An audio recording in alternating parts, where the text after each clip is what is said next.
Hey guys, got in a scope from Pinty to take a look at. I've done several reviews for them in the past.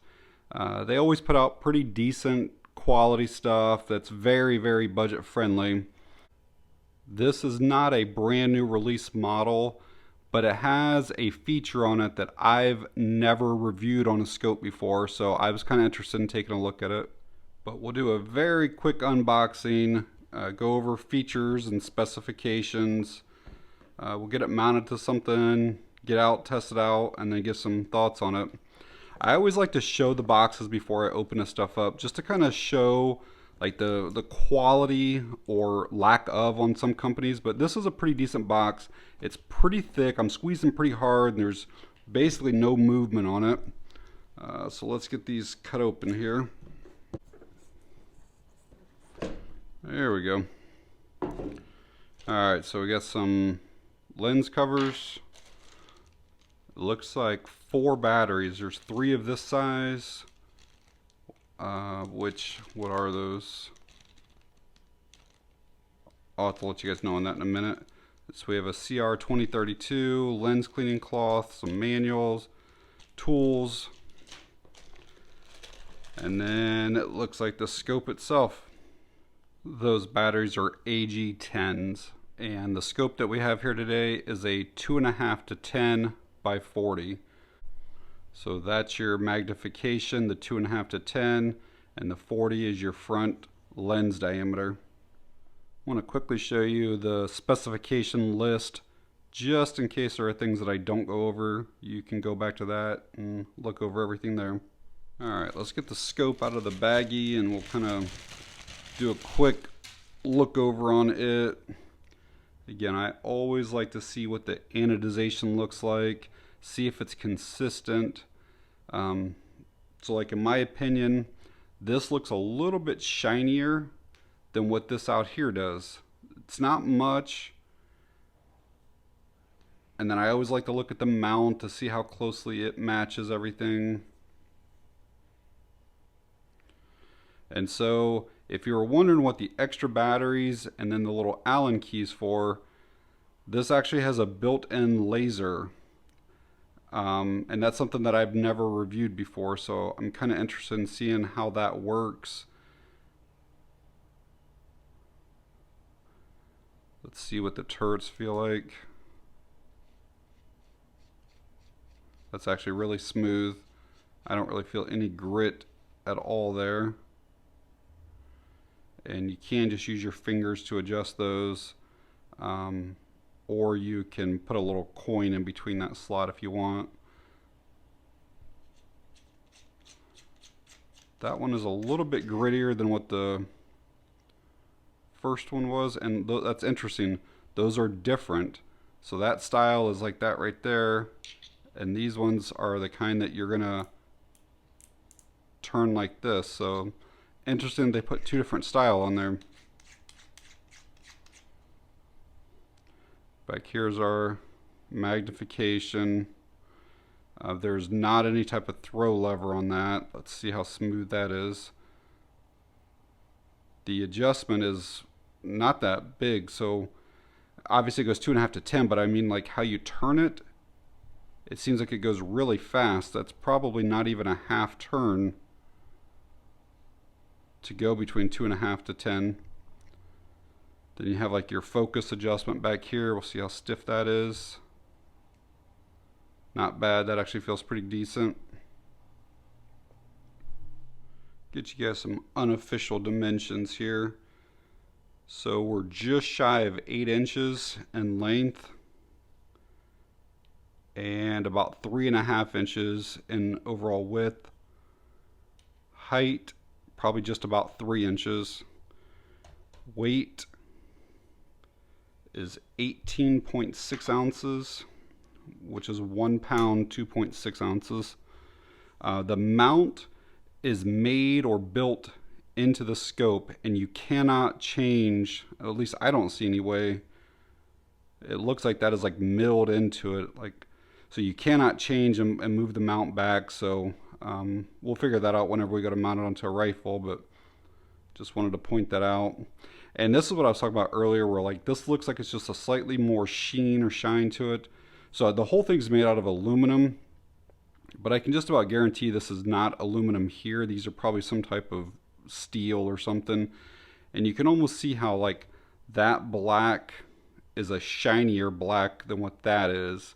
And sometimes it's just the way the different metals take that anodization. And this view right here will kind of tell you what I'm talking about. Like that should be exactly the same as that, but you can tell that that's definitely, it looks wetter almost, but it's just the anodization there is a little bit different than what it is there. Some of the features of this little scope is that it does have a green coated lens. They claim that that allows for more light transmission, which allows for your image to be clearer.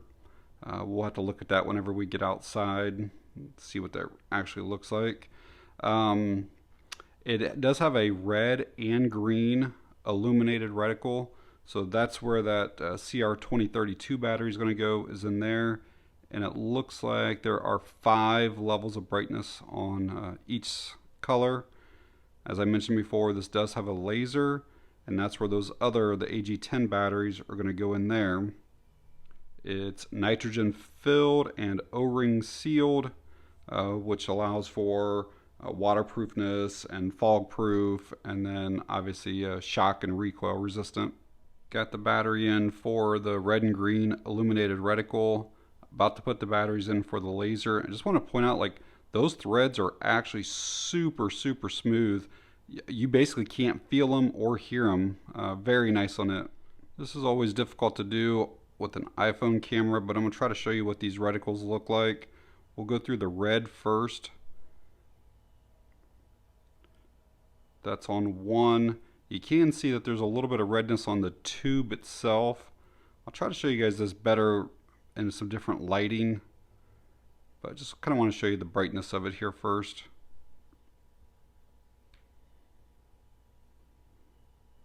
I can assure you that with the naked eye, it does not look like the whole thing is illuminated like that. So here's the green. That actually shows up really well.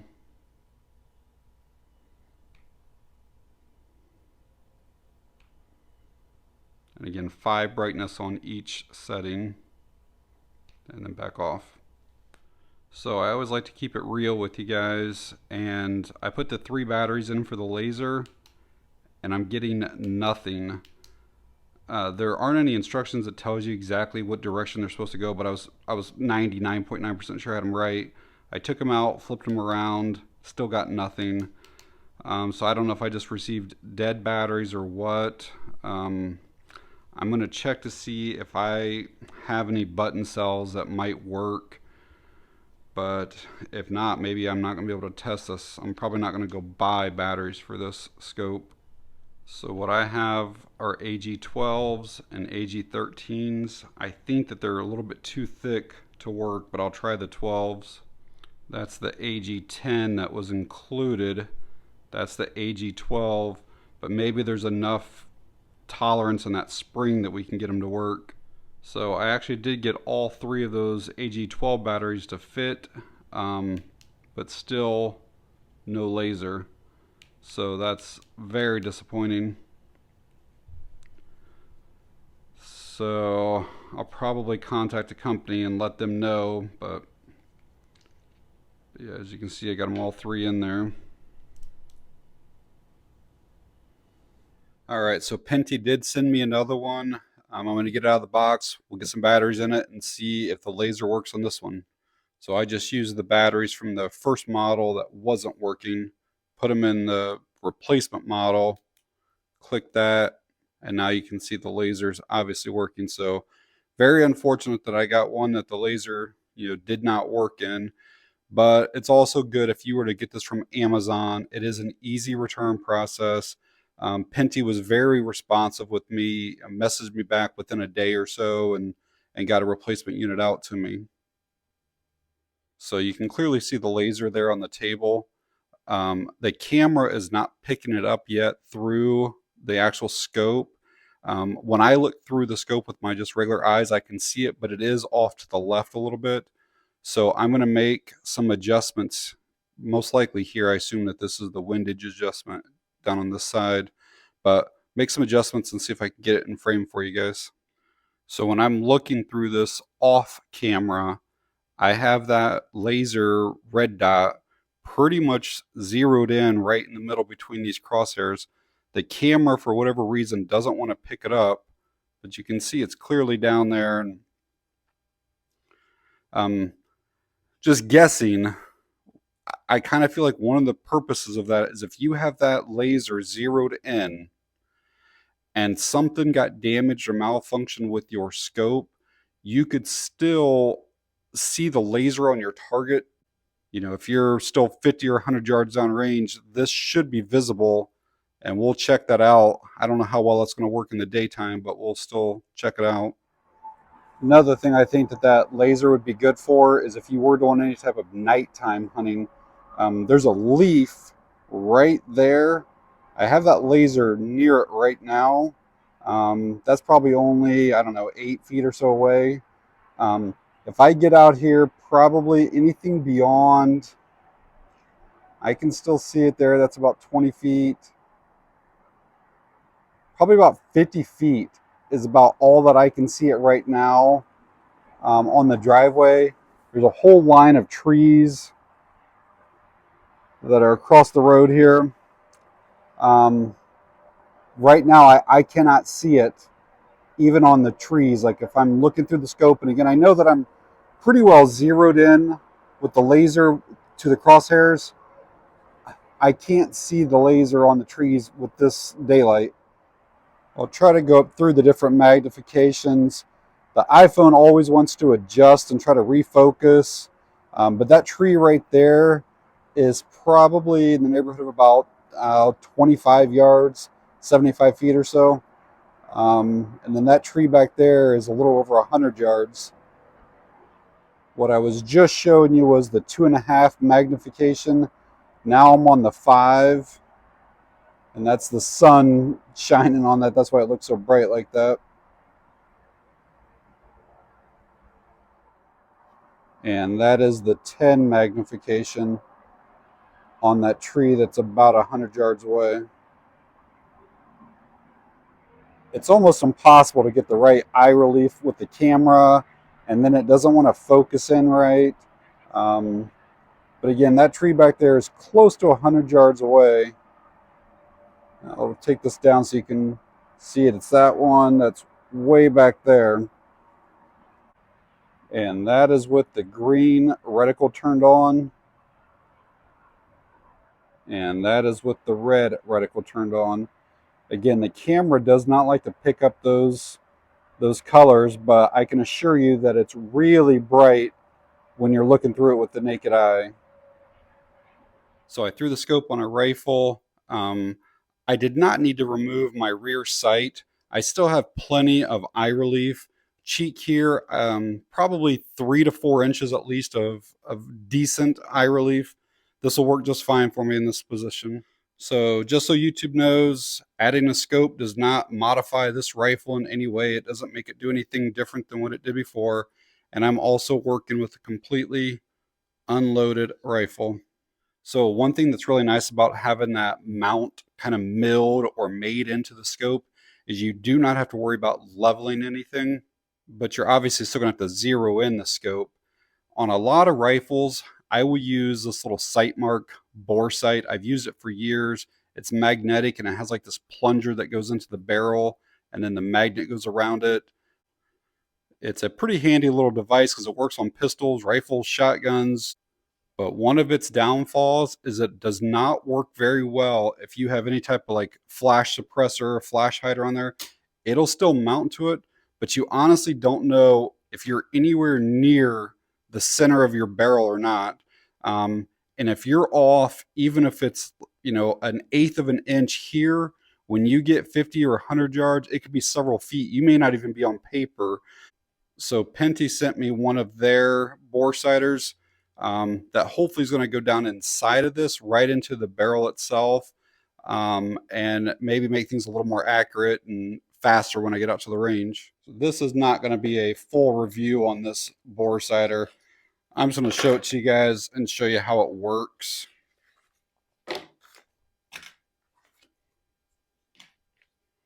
But that's all the stuff you get with it. So as you can see, this works from anything from a 22 to a 50 cal. It includes multiple little adapters for different barrel sizes.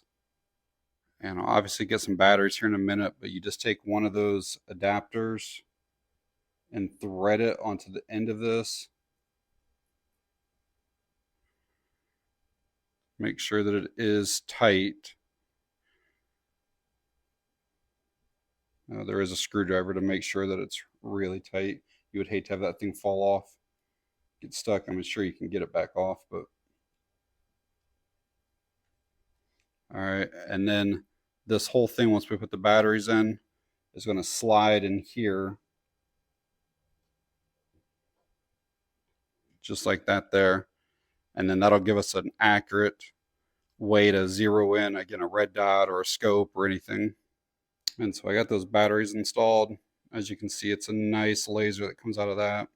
So again, imagine this, in your barrel, and then you can see how that comes out, and that should be pretty much center bore for you. And again, all the different sizes that will work on. And then if you had, again, a tube style red dot, even a scope, anything like that, you just kind of zero in with your dot. So I've made my adjustments on the elevation and the windage for 50 yards. So I should be zeroed in pretty close to there. I might have to make some final adjustments once I get to the range. But then if I want to go out to like 100 or 200 or 300, you can click this here and it should keep you zeroed in theory. All right, guys, out at the range here this morning with that Pinty rifle scope. I'm really kind of interested in the laser part of it. That's something I've never seen before. I want to really make sure I can even see it down there. Got the target set up 50 yards down range.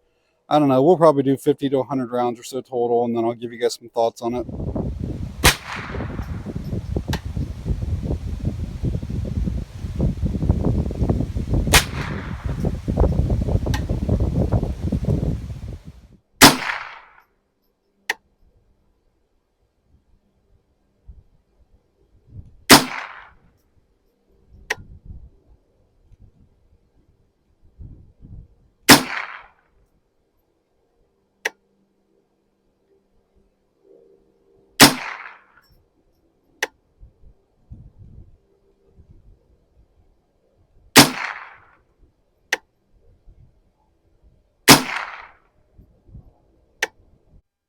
All right, guys. So after spending some time at the range with the Pentascope, I want to share some thoughts with you. We'll go over some of the negatives first. So first off, the original one that they sent me, the laser did not work at all. They sent me a replacement and it did work. However, I will say that the laser is almost useless. I showed earlier in the video the laser out in my driveway, and I couldn't see it beyond about 20 feet or so. And it was the same at the range. And it didn't matter if I was looking through the scope or just outside with like my naked eye. I just can't see the laser at all. Now, if I'm inside my house and I can go from, like, let's say dining room through front room, which is about 40, 50 feet, I can see the laser no problem at all. But once I get outside, I can't see it. So I guess a purpose for that would be you could keep a scope on a rifle, and then look through the scope during the day if you're doing plinking or hunting or something like that. And then as long as you're zeroed in with your laser, at nighttime, you could still keep that same scope on and then use the laser as like your sighting device for like a home defense type situation. I would not recommend this particular scope for home defense. This is more just for plinking, but I can see a purpose in that at least. Another thing I didn't care for is that the scope takes one battery and the laser takes a different style or type of battery.